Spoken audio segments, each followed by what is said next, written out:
যাদের ধনু লগ্ন বৃহস্পতির মহাদশায় কেমন যাবে, কি ফল পাবে? যাদের ধনু লগ্ন, লগ্নের অধিপতি গ্রহ হচ্ছেন বৃহস্পতি। এছাড়াও চতুর্থ স্থানের অধিপতি গ্রহও বৃহস্পতি, মানে সুখ, সম্পত্তি, গৃহ, মাতা এবং বিদ্যাস্থানের অধিপতি গ্রহ হচ্ছেন স্বয়ং বৃহস্পতি। অর্থাৎ বৃহস্পতির মহাদশা যে 16 বছর চলবে, এই সময় জীবনের খুব সুখকর সময় হবে। সব দিক থেকে জীবনে সফলতা অর্জন করে থাকবে।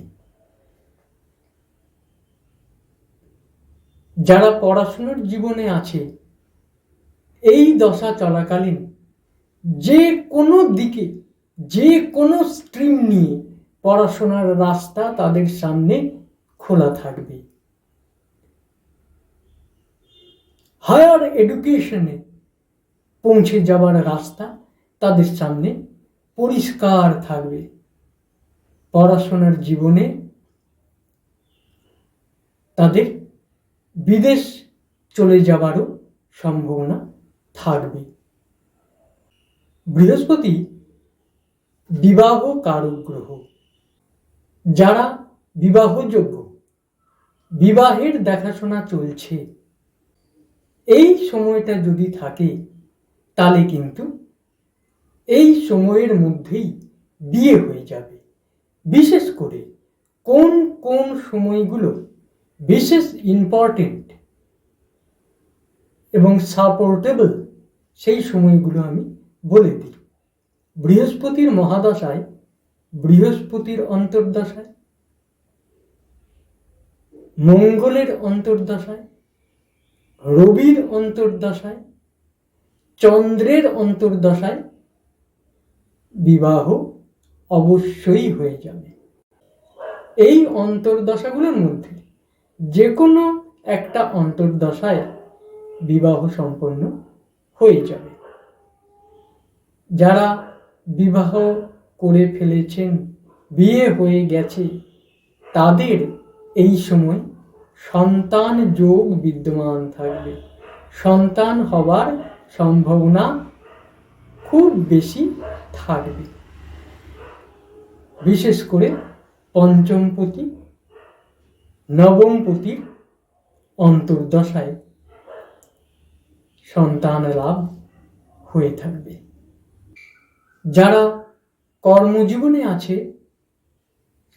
চাকরি করুক, ব্যবসা করুক, প্রফেশনেই থাকুক, জীবনে কিন্তু প্রচুর এস্টাবলিশমেন্ট আসবে। চাকরি ক্ষেত্রে উঁচু পদে নিয়োগ হবে, প্রমোশন হবে। ব্যবসা ক্ষেত্রে একাধিক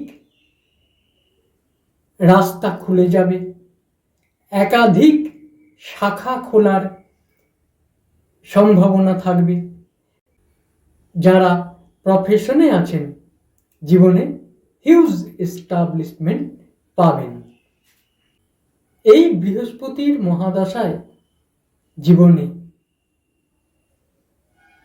মান, সম্মান, খ্যাতি, যশ, ঐশ্বর্য, অর্থ, গাড়ি, বাড়ি, জমি, সকল কিছু হয়ে যায়।